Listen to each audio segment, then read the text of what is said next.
Hello, my name is Jose de la Rosa Rodriguez, and this is my presentation for CS50 Web Programming with Python and JavaScript Project 2 Commerce. This project has 7 specifications, and I'm going to walk through each one of them one at a time. Okay, requirement number 1, your application should have at least 3 models in addition to the user's model, including the bits, comments, and action listing. So I'm going to go back to my code, and here's my models file. I got the listing, bid, comment, watch list, and category. Okay, so that is requirement number 1.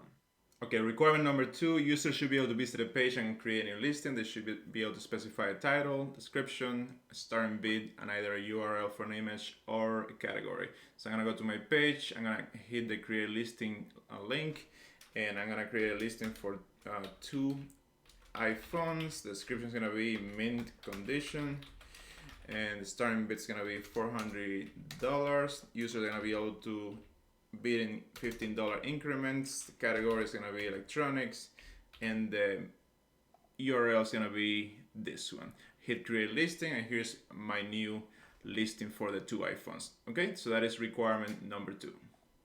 Okay, requirement number 3, the default route of the web application should let users view all currently active listings. Each listing should show the title, description, current price, and photo. So I'm gonna go back to my application. Here's the default route, and it shows the active listing, including the title, description, price, and also the category and the photo. If I go to my page, there's a lot more in here, but these are closed, so they're not showing on the default route. Okay, so that is requirement number 3.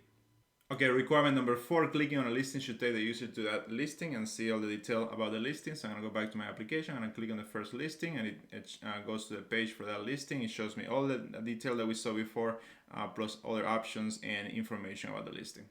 Okay, so that is the first part of requirement number 4. Okay, requirement number 4a, if the user is signed in, they should be able to add an item to the watch list, and if it's already in the watch list, you should be able to remove it. I'm gonna go to my application, and I'm gonna add this item to the watch list. If I go to the watch list page, it is there, and if I go back to it and remove it, and I go back to the watch list, it's no longer there. Okay, so that is requirement number 4a.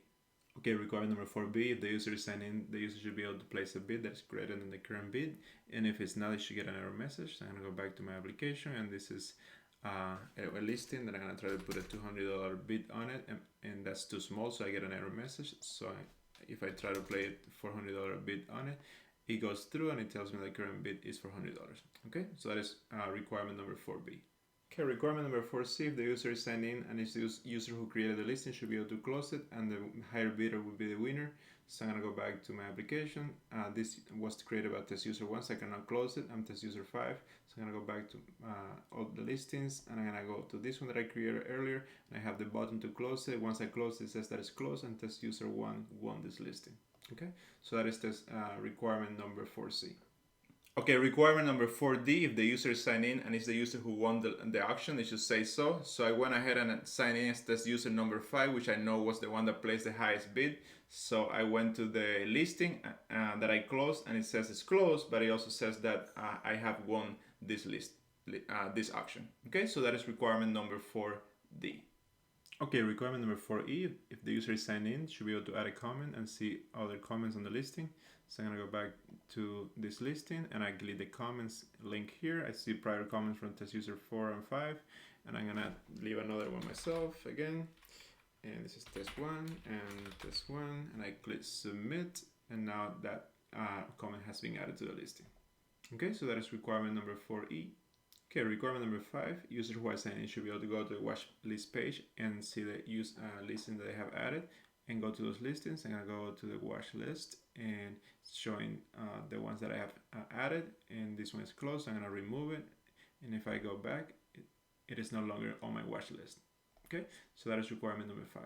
Okay, requirement number 6, users should be able to visit a page that displays a listing of categories, and clicking on a category should take the user to all the active listings on that category. So I'm gonna go back to my page, I'm gonna go to categories, I'm gonna click electronics, and it shows the 2 items that I have on the electronics, and this is an active listing. Okay, so that is requirement number 6.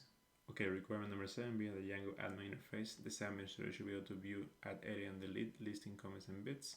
So I'm not a demonstrator because the sake of time, but here's on the recent actions, I was able to add, edit, and delete all 3 of those.